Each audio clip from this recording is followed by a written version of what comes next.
أكبر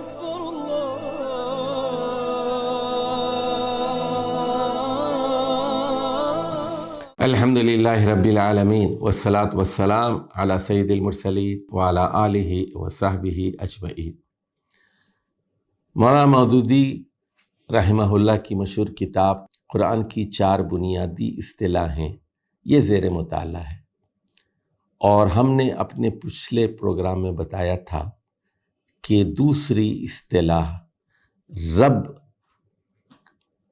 کے مختلف لغوی استعمالات کیا کیا ہیں۔ آج ہم بتائیں گے کہ اس کے قرآنی استعمالات کیا کیا ہیں۔ دیکھیے، پہلے معنی میں یعنی پرورش کرنے والا، دیکھ بھال کرنے والا اور نشو و نما کرنے والا، بڑھانے والا، اس معنی میں قرآن میں کہاں استعمال ہوا ہے۔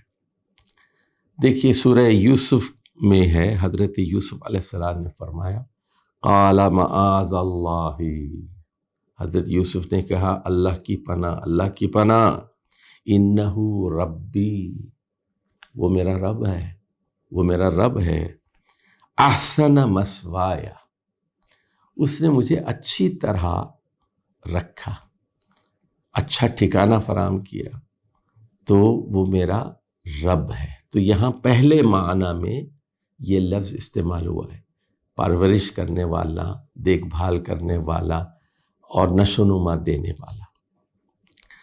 اب ہم دیکھیے اس کے دوسرے استعمال کی طرف جاتے ہیں۔ سورۃ الشعراء کی آیت ہے، حضرت ابراہیم کہتے ہیں فَإِنَّهُمْ عَدُوٌّ لِّي، یہ جو باطل خدا ہیں یہ سب میرے دشمن ہیں۔ فَإِنَّهُمْ عَدُوٌّ لِّي إِلَّا رَبَّ الْعَالَمِينَ، صرف اور صرف عالمین کا رب، عالمین کا رب، إِلَّا رَبَّ الْعَالَمِينَ۔ اب یہ رب العالمین کیا ہے، ذرا ہم سمجھنے کی کوشش۔ دیکھیے، الذی خلقنی، جس نے مجھے پیدا کیا، فہو یہدینی، جو مجھے ہدایت دیتا ہے، والذی ہوا یطعمنی، اور وہی ہستی جو مجھے کھلاتی ہے، ویسقینی، وہ ہستی جو مجھے پلاتی ہے، وَإِذَا مَرِضْتُ فَهُوَ یشفینی، اور جب میں بیمار ہوتا ہوں تو وہی مجھے شفا عطا کرتی ہے۔ تو یہاں رب العالمین کون ہے؟ عالمین کی رکھوالی کرنے والا، یہاں دوسرے معنی میں استعمال ہوا ہے۔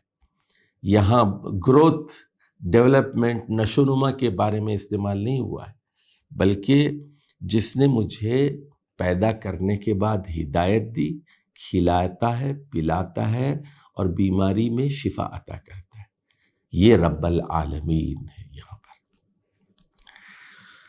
اب آ جائیے ایک دوسری آیت کا مطالعہ کرتے ہیں، یہ سورۃ النحل کی آیت نمبر 53 اور 54 ہے۔ وَمَا بِكُم مِّن نِّعْمَةٍ فَمِنَ اللَّهِ، لوگو جو نعمت بھی تمہیں ملتی ہے وہ اللہ کی طرف سے آتی ہے۔ ثُمَّ إِذَا مَسَّكُمُ الضُّرُّ، اور جب تم لوگوں کو کوئی تکلیف پہنچتی ہے، فَإِلَيْهِ تَجْأَرُونَ، تو تم اسی کی طرف رجوع کرتے ہو۔ ثُمَّ إِذَا كَشَفَ الضُّرَّ عَنْكُمْ، اور جب تمہاری تکلیف کو اللہ تعالیٰ دور کر دیتا ہے، إِذَا فَرِيقٌ مِّنْكُمْ بِرَبِّهِمْ يُشْرِكُونَ، تم میں سے ایک فریق اللہ کے ساتھ شرک کرنے لگتا ہے۔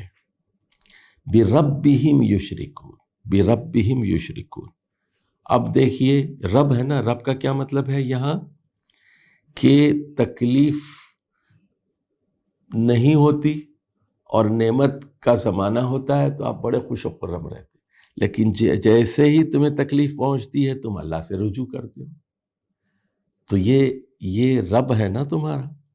لیکن جب اللہ تعالیٰ تکلیف کو دور کر دیتا ہے پھر شرک کرنے لگتے، اور رب کے ساتھ وہ یہاں رب کا کیا مطلب ہے؟ جس نے تمہاری تکلیف دور کی، اس کے ساتھ دوسرے کو بھی شریک کر دیتے ہیں، اس کے ساتھ کسی دوسرے خدا کو بھی شریک کر دیتے ہیں۔ اچھا دیکھیے، سورۃ الانعام میں نبی کریم صلی اللہ علیہ وسلم کی زبان سے سوال کرایا گیا، قل، ان سے پوچھئے، ان مشرکین مکہ سے پوچھئے، اغیر اللہ ابغی ربن، کیا میں اللہ کو چھوڑ کر کسی اور کو رب بنا لوں؟ افغیر اللہ ابغی رب، کیا میں اللہ کے سوا کوئی اور رب تلاش کروں؟ وَهُوَ رَبُّ كُلِّ شَيْءٍ، وَهُوَ رَبُّ كُلِّ شَيْءٍ، وہ ہر شے کا رب ہے، میں کیوں کسی اور کو رب تلاش کروں؟ وہ ہر شے کا رب ہے، یعنی ہر شے کی نگرانی کر رہا ہے اور ہر شے کو ہدایت بھی دے رہا ہے۔ ذرا بات کو سمجھیے، مشکل بات ہے یہاں۔ آکسیجن سے کہہ رہا ہے کہ ہائیڈروجن سے مل جاؤ اور پانی بن جاتا ہے، ہر شے کو ہدایت دے رہا ہے نا۔ دیکھیے مثال کے طور پر یہ جلد ہے، یہاں کی جلد ہے اور یہ یہاں کی جلد ہے۔ یہاں کی جلد سے کہہ رہا ہے کہ یہاں بال نہ اگانا پیشانی پر، یہاں کی جلد سے کہہ رہا ہے کہ داڑھی کے بال بڑھاؤ۔ ہر شے کا رب ہے وہ، ہر شے کا، ہر گیس کا، اور یہ جو سالڈس ہیں، ٹھوس اشیاء ہیں، ہر مائع کا وہ رب ہے، ہر چیز کی رب کلی شیء۔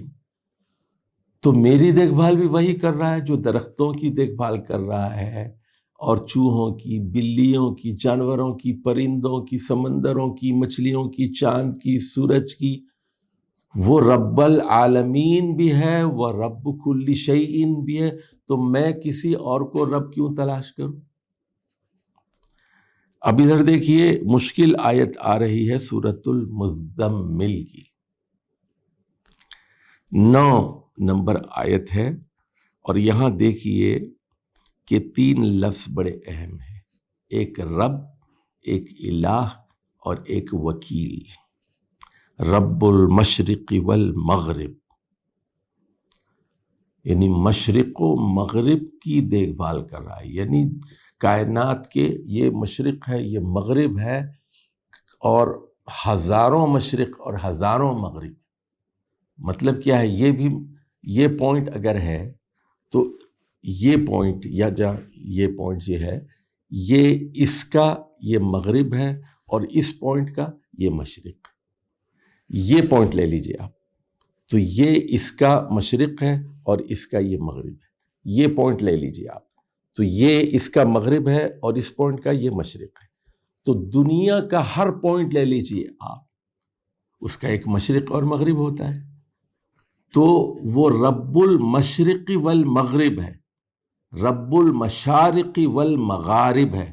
مطلب کیا ہے؟ ایک ایک پوائنٹ، ایک ایک ذرہ، ایک ایک کونا، ایک ایک چپے کا وہ نگران ہے، دیکھ بھال کر رہا ہے۔ رب المشرق والمغرب، لا الہ الا ہو، اس کے ساتھ کوئی اور الہ نہیں ہے، لا، اور وہی الہ ہے، کوئی اور الہ نہیں ہے، لا الہ الا ہو۔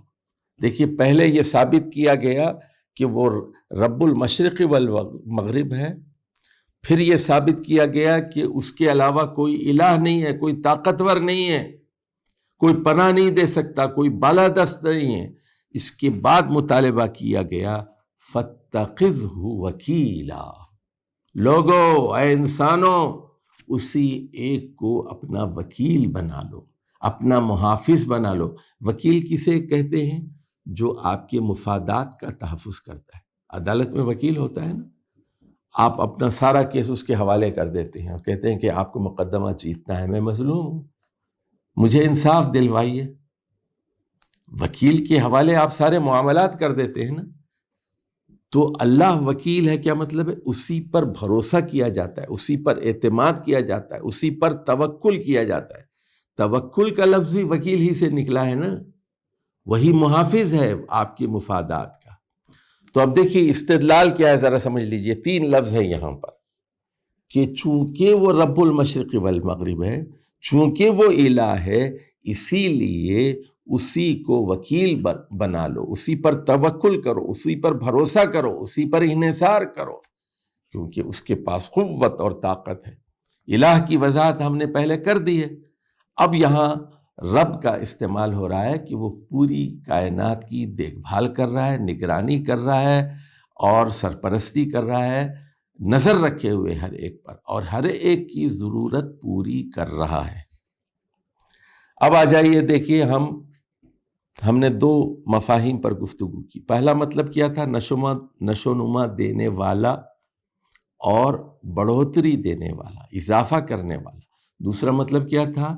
دیکھ بھال کرنے والا اور کھانے پینے کا اور بیماریوں کا علاج فراہم کرنے والا۔ اور اب ہم نے تیسرا اس کا جو مطلب بیان کرنا ہے کہ وہ ایک مرکزی حیثیت رکھتا ہے اور جمع کرتا ہے، سمیٹتا ہے چیزوں کو۔ دیکھیے، ہوا ربکم وإلیہ ترجعون، لوگوں وہ تم لوگوں کا رب ہے، وہ جمع کرنے والا ہے، اسی کی طرف تم لوٹائے جاؤ گے، وہ جمع کرنے والا ہے، وہ ہوا ربکم۔ دیکھیے، اسی نے انسانوں کو یہاں زمین کے اندر پھیلایا ہے اور قیامت کے دن وہی جمع کرے گا۔ ہوا ربکم وإلیہ ترجعون۔ سورۃ الزمر میں ہے، دیکھیے، ثم الی ربکم مرجعکم، اور پھر تمہارا مرجع، تمہارے لوٹنے کی جگہ، وہ تمہارے رب کی طرف ہے، یعنی جمع کرنے والے اور سمیٹنے والے کی طرف تم رجوع کیے جاؤ گے۔ سورہ سبا میں ہوا، دیکھیے، قل، اے محمد صلی اللہ علیہ وسلم کہہ دیجئے، بتا دیجئے، یجمع بیننا ربنا، کہ ہمارا رب ہمیں جمع کرے گا۔ یہ آپ لوگوں کو بتا دیجئے، قیامت ہو کر رہے گی، ہمارا رب یعنی سمیٹنے والا سمیٹ کر رہے گا، ہم اس کے حضور اکٹھا کیے جائیں گے۔ اب یہ ایک بہت ہی دلچسپ آیت ہے، ذرا دیکھ لیجئے، سورۃ الانعام کی آیت نمبر 38 ہے۔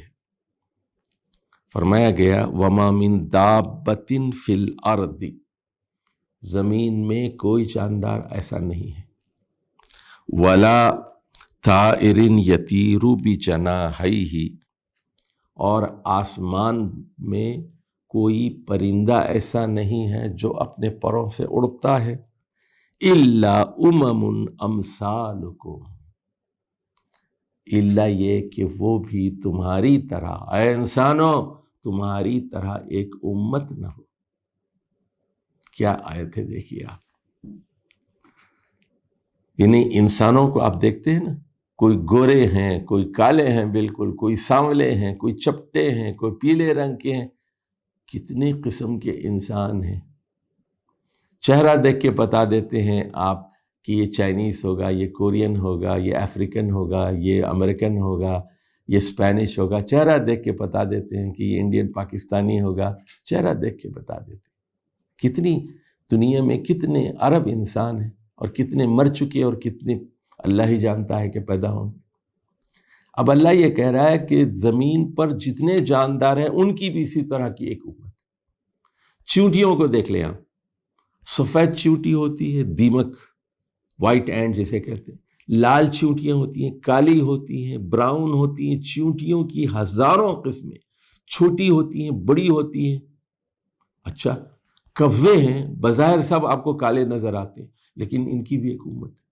سانپ، ہزاروں قسم کے سانپ، مچھلیاں ہزاروں قسم کی ہیں، بکریاں انگنت قسم کی ہیں، شیر کئی قسم کے ہیں، پیلے رنگ کے ہوتے ہیں، اورنج رنگ کے ہوتے ہیں، سفید رنگ کے شیر ہوتے ہیں، بچھو کئی قسم کے ہوتے ہیں، جھینگر آپ دیکھیں، یا یہ لال بیگ کو دیکھ لیجئے، کتنے کتنے رنگ کے ہوتے ہیں، لال بھی ہوتے ہیں، کالے بھی ہوتے ہیں، براؤن بھی ہوتے ہیں، پیلے بھی ہوتے ہیں، ہزاروں قسم کے ہیں۔ اچھا دیکھیے، اسی طرح پرندوں کے بارے میں کہا گیا ولا طائر یطیر بجناحی، طوطے کتنے قسم کے ہیں۔ ذرا آپ کسی زو میں چلے جائیے اور دیکھیے کہ طوطے کتنے قسم کی، چڑیاں کتنی قسم کی۔ تو اللہ کیا فرماتا ہے، زمین میں کوئی جاندار ایسا نہیں ہے اور آسمان میں کوئی پرندہ ایسا نہیں ہے، اے لوگوں جس طرح تم لوگوں کی امتیں ہیں ان کی بھی ایسی امتیں نہ ہوں۔ پھر فرمایا ما فرطنا فی الکتاب من شیء، اس کتاب کائنات میں ہم نے کوئی کمی نہیں چھوڑی۔ یعنی ایسا نہیں ہوا کہ صرف سبزیاں رکھ دی، گوشت نہیں رکھا، صرف گوشت رکھا لیکن سبزیاں نہیں رکھی، گندم رکھ دیا چاول نہ رکھے ہو، چاول رکھ دیا لیکن مچھلی نہ رکھی ہو۔ تو یہاں طرح طرح کا گوشت ہے، تیتر بٹیر کا بھی گوشت ہے، بکری کا بھی ہے، گائے کا بھی ہے، اونٹ کا بھی ہے، طرح طرح کا ہے، کمی نہیں ہے کسی چیز کی۔ گاجر بھی ہے آپ کے لیے، پالک بھی ہے، اس میں الگ وائٹامنس ہیں، اس کے اندر الگ وائٹامنس ہے۔ ما فرطنا فی الکتاب من شیء۔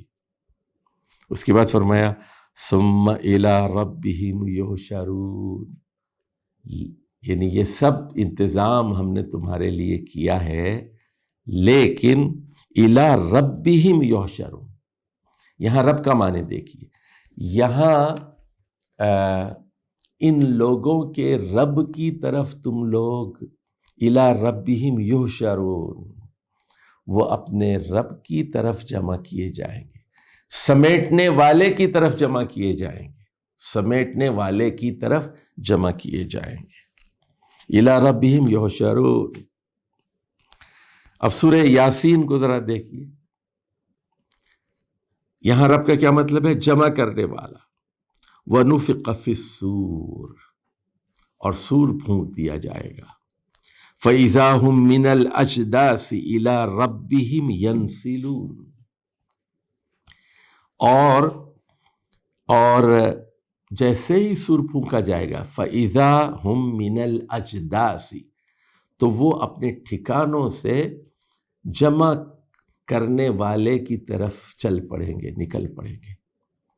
اِلَىٰ رَبِّهِمْ يَنْسِلُونَ، وہ رب کی طرف جمع ہونے کے لیے چل پڑیں گے، نکل پڑیں گے۔ اب آ جائیے، تین مطلب تو ہم نے بتا دیے۔ پہلا مطلب کیا بتایا رب کا، بڑھوتری دینے والا، نشو نما کرنے والا۔ دوسرا مطلب ہم نے کیا بتایا، دیکھ بھال اور خبرگیری کرنے والا۔ اور تیسرا مطلب ہم نے کیا بتایا، جمع کرنے والا، سمیٹنے والا۔ اب چوتھا مطلب ہم بتاتے ہیں کہ جو سردار ہے کرتا ہے، سید ہے، مطاع ہے، جس کی بات سنی اور مانی جاتی ہے۔ سورہ توبہ کی آیت نمبر 31 ہے، ذرا مشکل آیت ہے، توجہ سے سنیے۔ اتخذوا احبارہم ورہبانہم اربابا من دون اللہ، اہل کتاب نے، یہودیوں اور عیسائیوں نے اپنے احبار کو، اپنے علماء کو، اپنے رہبان کو، اپنے تارک الدنیا فقیروں کو، اپنے صوفیوں کو، اتخذوا احبارہم ورہبانہم اربابا من دون اللہ، اللہ کو چھوڑ کر یا اللہ کے علاوہ رب بنا لیا۔ رب کی جمع ہے ارباب، ارباب بنا لیا ان کو۔ کس کو بنایا؟ علماء کو بنایا۔ کس کو بنایا؟ صوفیہ کو بنا لیا، تارک الدنیا فقیروں کو بنا لیا، درویشوں کو بنا لیا، جو مناسٹسزم، رہبانیت پر عمل کیا کرتے تھے، ان کو اپنا رب بنا لیا۔ یہاں رب بنا لیا کا کیا مطلب ہے؟ اپنا حاکم بنا لیا، ان کے حلال و حرام پر چلنے لگے۔ اللہ تعالیٰ نے شادی کو لازمی اور ضروری قرار دیا تھا، لیکن ان رہبان نے کیا کیا، ان تارک الدنیا عیسائی فقیروں نے کیا کیا، انہوں نے کہا شادی مت کرو، اکیلے رہو، تجرد کی زندگی گزارو، جنگلوں میں رہو. تو یہ 300 عیسوی سے لے کر رسول اللہ صلی اللہ علیہ وسلم کی پیدائش تک 600 سال میں ہزاروں راہب پیدا ہوئے عیسائی مذہب کے اندر، اور پوری عیسائیت تصوف میں اور رہبانیت میں ڈوب گئی 300 سال. اور لوگ جو عیسائی عوام الناس تھے وہ ان کے حلال و حرام پر عمل کرنے لگے، عیسائی راہبوں کے حلال و حرام پر. تو یہاں رب کا کیا مطلب ہے؟ حلال و حرام کا حکم دینے والے. انہوں نے اچھا، ان کے علماء کیا کرتے تھے؟ یہودی علماء، انہوں نے سود کو حلال کیا، انہوں نے زنا کو حلال کیا، انہوں نے قتل کو حلال کیا. یہ حرام کو حلال کیا کرتے تھے، حلال کو حرام کیا کرتے تھے. ثمناً قلیلا، اللہ کی آیات کا سودا کرتے تھے چند کوڑیوں کے لیے. یہ کیا بن گئے؟ ارباب بن گئے. اتخذوا احبارہم ورہبانہم اربابا من دون اللہ. اچھا، جب یہ آیت نازل ہوئی تو حاتم تائی کے بیٹے تھے حضرت عدی بن حاتم رضی اللہ تعالیٰ. تو حاتم تائی کی موت تو شرک پر ہوئی، لیکن ان کے جو بیٹے تھے عدی، یہ شام گئے، عیسائی ہو گئے. اور پھر ان کی بہن صفانہ جو حاتم تائی کی بیٹی تھی وہ گرفتار ہو کر آئی، تو اس کو چھڑانے کے لیے مدینہ آئے، پھر اسلام قبول کر لیے. اور اللہ تعالیٰ نے اسلام کی توفیق دی عدی بن حاتم رضی اللہ تعالیٰ عنہ کو. انہوں نے کہا کہ اللہ کے رسول، ہم نے تو کبھی علماء اور راہبین کو خدا نہیں بنایا، رب نہیں بنایا. ہم تو علماء کی پوجا نہیں کرتے، ہم تو علماء کی عبادت نہیں کرتے. پھر یہ قرآن کا کیا مطلب ہے؟ اتخذوا احبارہم ورہبانہم اربابا من دون اللہ. تو رسول اللہ صلی اللہ علیہ وسلم نے فرمایا، کیا تم ان کے حلال و حرام کو حلال و حرام نہیں سمجھتے؟ تم جا کے نہیں دیکھتے کہ بائبل میں کیا لکھا ہوا ہے اور تورات میں کیا لکھا ہوا ہے؟ یہ نہیں دیکھتے، بلکہ تم کیا کرتے ہو؟ جو تمہارے راہب، تمہارے علماء کہتے ہیں اس کی بات کو تم سنتے ہو، مانتے ہو.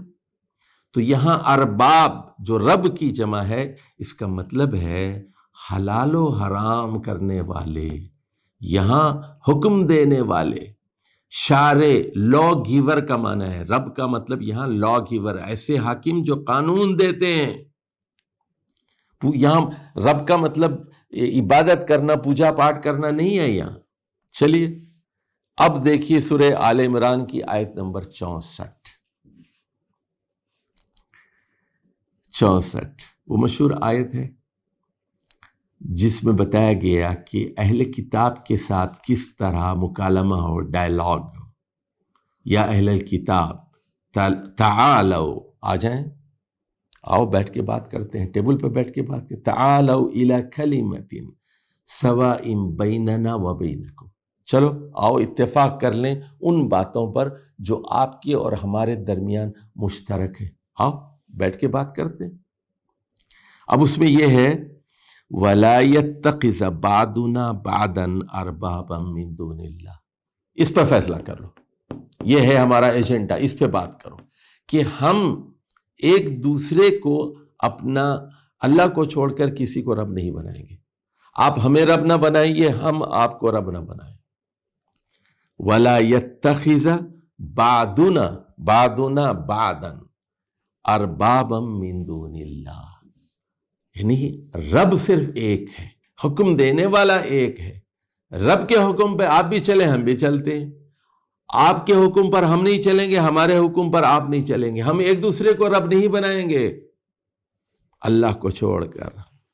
اللہ کے سوا کسی کو رب نہیں بنائیں گے. اب دیکھیے مولانا کیا کہتے ہیں. ان آیات میں ارباب سے مراد وہ لوگ ہیں جن کو قوموں اور گروہوں نے مطلقاً اپنا رہنما اور پیشوا مان لیا ہو، جن کے امر و نہی، ضابطہ و قانون، تحلیل و تحریم کو بلا کسی سند کے تسلیم کیا جاتا ہو، جنہیں بجائے خود حکم دینے اور منع کرنے کا حقدار سمجھا جاتا ہو.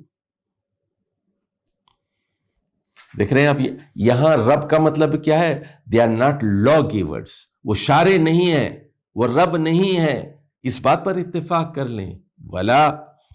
ولا یتخذ بعضنا بعضا اربابا من دون اللہ. اسی طرح دیکھیے سورہ یوسف کی 2 آیات ہیں، یہاں بھی رب کا مطلب ہے باس، سردار، آقا، حکم چلانے والا، جو نوکروں کے اوپر، ماتحتین کے اوپر حکم چلاتا ہے، یہ معنی ہے اس کی. تو حضرت یوسف خواب دیکھ کر بتاتے ہیں جیل کے اپنے 2 ساتھیوں کو، اما احدکما فیسقی ربہ خمرا. اچھا، آپ دونوں میں سے ایک جو ہے اپنے رب کو شراب پلائے گا. یہاں رب کا کیا مطلب ہے؟ بادشاہ، حاکم، گورنر اپنے رب کو شراب پلائے گا. اچھا، اب وہ وقال للذی ظن انہ ناج منہما اذکرنی عند ربک. اب دونوں میں سے تھے، ایک کے بارے میں حضرت یوسف نے بتا دیا تھا کہ اس کو پھانسی دی جائے گی، اور دوسرے کے بارے میں بتا دیا تھا کہ یہ جیل سے چھوٹ جائے گا اور جا کر پھر بادشاہ کے پاس نوکری کر لے گا اور بادشاہ کو شراب پلائے گا.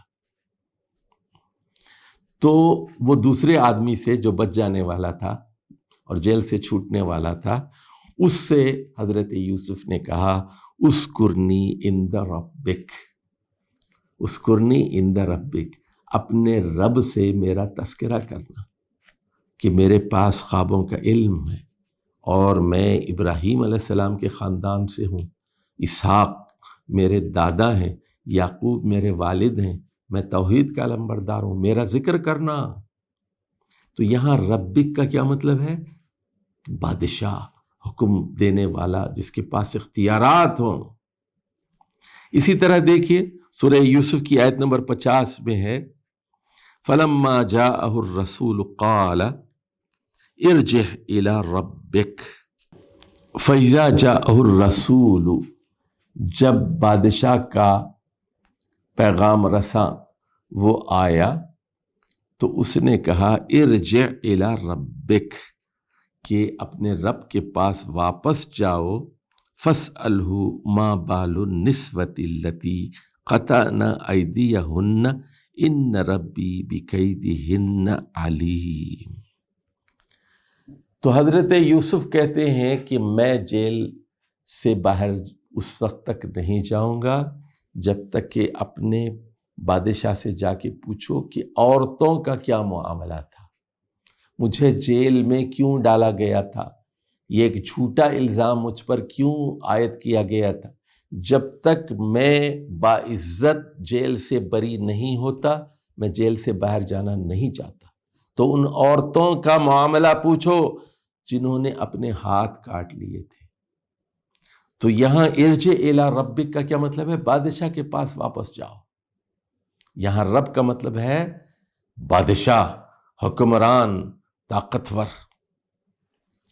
اب اس کے بعد مولانا مودودی اس سے چوتھے مطلب کی وضاحت کرتے ہوئے کہتے ہیں ان آیات میں حضرت یوسف نے مصریوں سے خطاب کرتے ہوئے بار بار فرعون مصر کو ان کا رب قرار دیا ہے، اس لیے کہ جب وہ اس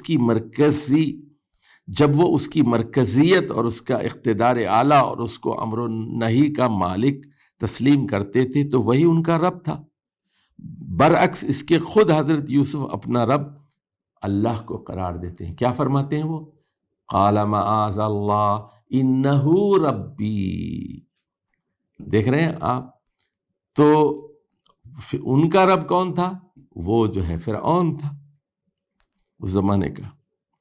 چلیے اب ہم اس کے 5ویں معانی کی طرف جاتے ہیں، اور اس کا مطلب ہے مالک، اونر، آقا. فَلْيَعْبُدُوا رَبَّ هَٰذَا الْبَيْتِ. ان لوگوں کو، قریش کے لوگوں کو اس رب کے، اس گھر کے رب کی عبادت کرنی چاہیے. پھر دہراتا ہوں، فَلْيَعْبُدُوا رَبَّ هَٰذَا الْبَيْتِ. قریش کے لوگوں کو اس گھر کے مالک کی عبادت کرنی چاہیے. فلیعبدو یہ جو ہے فعل امر ہے کہ کرنی چاہیے. رب ھذا البیت، یہ جو خانہ کعبہ میں انہوں نے 360 بت لا کے رکھ دیے ہیں، لات اور منات اور عزا اور حبل کی پوجا کر رہے ہیں، ان کو چاہیے کہ وہ ایک خدا، اس گھر کا مالک، خانہ کعبہ کا مالک جو ہے اس کی عبادت کرنی چاہیے. رب البیت، رب ھذا البیت کیا مطلب ہے؟ اس کا مالک. یہاں رب کا مطلب کیا ہے؟ مالک. الذی اطعمہم من جوع وآمنہم من خوف، جس نے بھوک میں ان کو کھلایا اور خوف کے عالم میں امن فراہم کیا. اب دیکھیے سورہ صافات کی وہ آخری 3 آیات میں سے ہے، سبحان ربک رب العزت عما یصفون. سبحان ربک، آپ کے رب کی بے عیبی ہے اے محمد صلی اللہ علیہ وسلم. سبحان ربک، آپ کے رب کی بے عیبی ہے، کوئی عیب نہیں ہے اس کے اندر، بے عیب ہستی. اور رب العزہ، رب العزہ وہ عزت اور اقتدار کا مالک ہے. رب العزہ کا کیا مطلب ہے؟ عزت اور اقتدار کا مالک ہے. دیکھیے عز یعز، عز یعز اس کا مادہ کیا ہے؟ عین سے.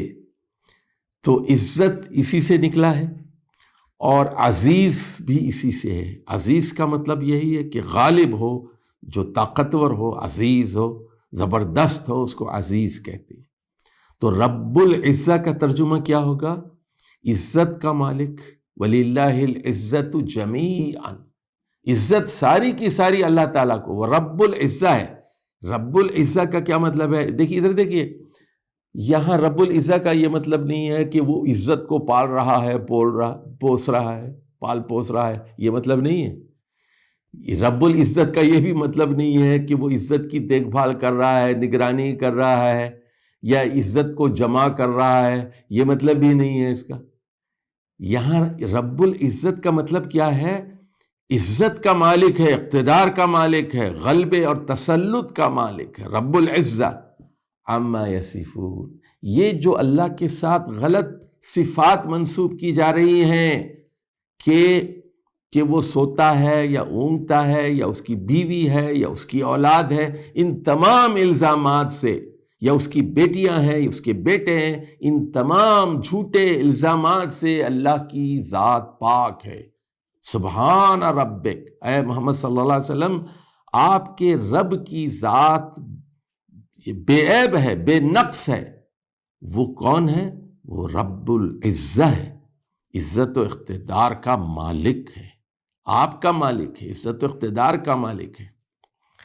اب ذرا دیکھیے سورۃ الانبیاء کی آیت نمبر 22 ہے، فسبحان اللہ رب العرش عما یصفون. وہی مفہوم یہاں بھی بیان کیا گیا ہے. سورۃ المؤمنون آیت نمبر 86 میں کہا گیا، قل من رب السماوات سبع ورب العرش العظیم. اے محمد صلی اللہ علیہ وسلم، قل، ان سے پوچھئے من رب السماوات سبع، 7 آسمانوں کا مالک کون ہے؟ یہاں رب کا کیا مطلب ہے؟ مالک. 7 آسمانوں کا مالک کون ہے؟ who owns، اونر کون ہے؟ وَرَبُّ الْعَرْشِ، عرش کا مالک کون ہے؟ عظیم عرش کا مالک کون ہے؟ یہاں رب کا کیا مطلب ہے؟ مالک، اونر. سورہ صافات میں ہے، رب السماوات والارض وما بینہما ورب المشارق، کہ وہ آسمانوں اور زمین اور ان کے درمیان جتنی چیزیں ہیں سب کا وہ مالک ہے، اور وہ رب المشارق ہے. تمام مشرقوں پر جہاں سے سورج طلوع ہوتا ہے، اور ہزاروں مشارق ہیں، ہر جگہ ایک مختلف وقت پر سورج طلوع ہوتا ہے. تو وہاں جو ہے پہلے طلوع ہوتا ہے اور اس کے بعد یہاں آتا ہے پاکستان میں، پھر ایران میں طلوع ہوتا ہے، پھر سعودی عرب میں طلوع ہوتا ہے، اس طرح۔ تو مشارق کئی ہیں نا، لاکھوں کروڑوں ان گنت مشارق ہیں، وہ سب کا مالک ہے، سب کا مالک ہے۔ دیکھیے سورۃ النجم میں وَأَنَّهُ هُوَ رَبُّ الشِّعْرَى، اور شعرا کا جو ستارہ ہے جس کی تم پوجا کرتے ہو، اس کا مالک بھی اللہ تعالیٰ ہے۔ وَهُوَ رَبُّ الشِّعْرَى إِنَّهُ هُوَ رَبُّ الشِّعْرَى، شعرا کا مطلب بھی کیا ہے یہاں؟ ستارہ ہے، اور رب الشعرا کا مطلب ہے اس کا مالک بھی وہی ہے۔ تو حاصل کلام اس گفتگو کا یہ ہوا کہ قرآن مجید میں بھی رب کا لفظ مختلف معانی میں استعمال ہوا ہے۔ پہلا مطلب بڑھوتری دینے والا، اضافہ کرنے والا، دوسرا مطلب دیکھ بھال کرنے والا، ضروریات پوری کرنے والا، نگرانی کرنے والا، تیسرا مطلب جمع کرنے والا، سمیٹنے والا، اور چوتھا مطلب سردار، صاحب تصرف، مطاع، جس کی بالادستی ہو، جس کا غلبہ ہو، جس کا تسلط ہو، جس کی بالادستی تسلیم کی جائے، اور پانچواں مطلب ہے مالک، مالک اور مالک، اونر، آقا۔ تو اب ہم جائیں گے اس کے بعد اگلے پروگرام میں بتائیں گے کہ مختلف قوموں کا انبیاء سے مقابلہ ہوا، حضرت نوح کا مقابلہ کس سے ہوا، اور وجہ نزاع کیا تھی۔ یہ اہم نکتہ ہے، وجہ نزاع کیا تھی، یعنی پوائنٹ آف کانفلکٹ کیا تھا، پوائنٹ آف ڈیفرنس کیا تھا، کہ لوگ حضرت نوح کیا کہتے تھے اور ان کے مخالفین کیا کہتے تھے۔ اس کے بعد پھر ہم دیکھیں گے کہ حضرت ہود کیا کہتے تھے، ان کے مخالفین کیا کہتے تھے، حضرت صالح کیا کہتے تھے، ان کے مخالفین کیا کہتے تھے، حضرت ابراہیم کیا کہتے تھے اور نمرود کیا کہتا تھا اور مخالفین کیا کہتے تھے، حضرت لوط کیا کہتے تھے اور مخالفین کیا کہتے تھے، اور اسی طرح پھر حضرت موسیٰ کیا کہتے تھے اور فرعون کیا کہتا تھا، حضرت شعیب کیا کہتے تھے اور ان کے مخالفین کیا کہتے تھے۔ اور یہاں غور کرنا ہے کہ رب کے بارے میں کیا اختلاف تھا، مشرکین کے پاس کیا تصورات تھے اور انبیاء کے پاس رب کا کیا تصور تھا۔ اگر اس رب کی اصطلاح کو سیاق و سباق میں اور تاریخ کے حوالے سے اس کو سمجھ جائیں تو پھر قرآن فہمی کی منزلیں بہت آسان ہو جائیں گی۔ والسلام علیکم ورحمۃ اللہ وبرکاتہ۔